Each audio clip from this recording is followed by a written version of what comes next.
नमस्कार दोस्तों, स्वागत है आपका देवभूमि करियर पॉइंट पर। आशा करता हूँ आप सभी लोग स्वस्थ होंगे, काफ़ी अच्छी आपकी स्टडी चल रही होगी। तो देखिए यूकेपीएससी का एक लेटेस्ट नोटिफिकेशन आया है रिगार्डिंग पीसीएस मेंस परीक्षा 2024। आप सभी को जैसा पता है कि 2 फरवरी से लेकर 5 फरवरी के मध्य 2024 पीसीएस मेंस परीक्षा आयोजित हुई थी हरिद्वार और हल्द्वानी शहर में। अब इसमें हुआ क्या, देखिए आयोग से एक बहुत बड़ी लापरवाही हुई है, बचकानी हरकत हम बोल सकते हैं। राज्य की सबसे बड़ी परीक्षा जहां पर सबसे बड़ा ऑफिसर कैडर आप चुन रहे हो, वहां पर आपकी जो लापरवाही है और आपकी जवाबदेहिता कहां तक बनती है ये आपने साबित किया है।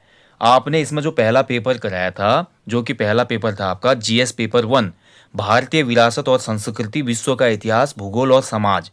इस पेपर में बहुत से ऐसे प्रश्न पूछे गए थे जो आउट ऑफ सिलेबस थे और बहुत से अभ्यर्थियों का पेपर खराब भी हुआ था। काफ़ी लोगों के मुझे भी मैसेज आए थे कि जो फर्स्ट पेपर था वो बहुत ख़राब हुआ है क्योंकि पेपर अजीब टाइप का पूछा गया था।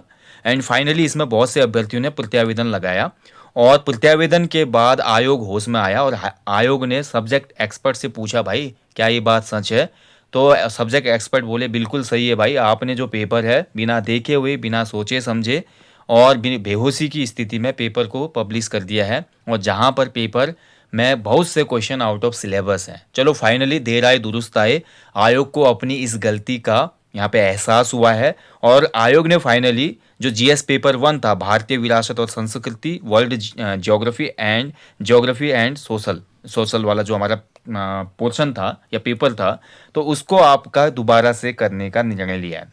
यानी कि आपका केवल जो जीएस पेपर 1 था वो दोबारा होगा, बाकी जो पेपर मेंस के हो चुके हैं फरवरी में वो आपके वही लेंगे, वो चेक होंगे कॉपियाँ, ठीक है। एक कॉपी जो है आपकी वो चेक नहीं होगी जो कि जीएस पेपर 1 की थी। इसका पुनः परीक्षा होगी 14 मई 2025 को।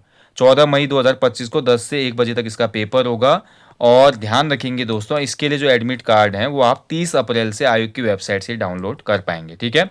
परीक्षा केंद्र परिवर्तन संबंधी किसी भी अनुरोध पर आयोग द्वारा विचार नहीं किया जाएगा।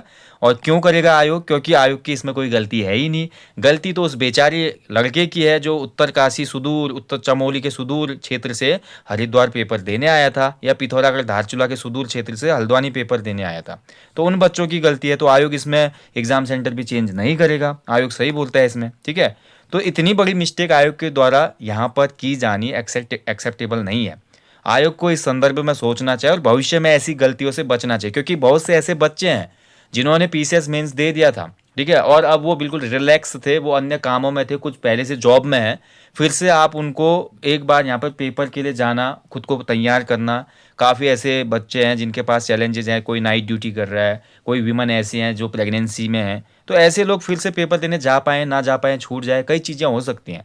एक बात बोल रहा हूँ मैं, ठीक है। तो राज्य की जो सबसे बड़ी परीक्षा है उसमें इस प्रकार की नितांत घोर लापरवाही करना राज्य लोक सेवा आयोग के लिए ये बहुत बड़ा प्रश्न चिन्ह है, ठीक है। और भविष्य में ऐसा ही और फिर हो सकता है। अभी लोअर पीसीएस एग्जाम है 25 का, अभी नया वाला पीसीएस आना है 25 का, तो ऐसा बार बार होगा। तो इससे अभ्यर्थी क्या होते हैं, डिमोटिवेट होते हैं। अब हो सकता है ये आउट ऑफ सिलेबस पेपर था, लेकिन कुछ अभ्यर्थी ऐसे होंगे जो 50 से 55% नंबर इस पेपर में ला रहे होंगे। जिन लोगों के 50 से 55% नंबर फिर भी आ रहे होंगे, जिन्होंने अच्छी मेहनत की होगी। और आपका जीएस पेपर जो 1 होता है, हिस्ट्री वाला, ज्योग्राफी वाला, इसमें आपका भाई आपका 110 115 नंबर अगर आप ला रहे हैं तो काफ़ी अच्छे नंबर माने जाते हैं। और हो सकता है जो सिलेबस से छोड़ के प्रश्न थे उनको छोड़ के भी कुछ बच्चे इतने नंबर ला जाते हैं। अब उनको भी दोबारा पेपर देना पड़ेगा। और कुछ बच्चों के लिए अच्छा भी है, जिनका खराब हो गया था पेपर, तो उनके लिए एक मौका है दोबारा से अपने नंबरों को इंक्रीज करने का, अच्छी रैंक लाने का, है ना। बट फिर भी इसमें विरोधाभास है भाई, साफ बात है। आप राज्य की सबसे बड़ी परीक्षा को इस तरह खराब नहीं कर सकते। आयोग को इसमें सोचना चाहिए और आगे भविष्य में जो भी पेपर वो सेट करते हैं उसमें सब्जेक्ट एक्सपर्ट की राय लेनी चाहिए और अकॉर्डिंग सिलेबस और पैटर्न पेपर को सेट करना चाहिए। आपका इस मामले में क्या बोलना है, अपने प्यारे कमेंट ज़रूर दीजिएगा।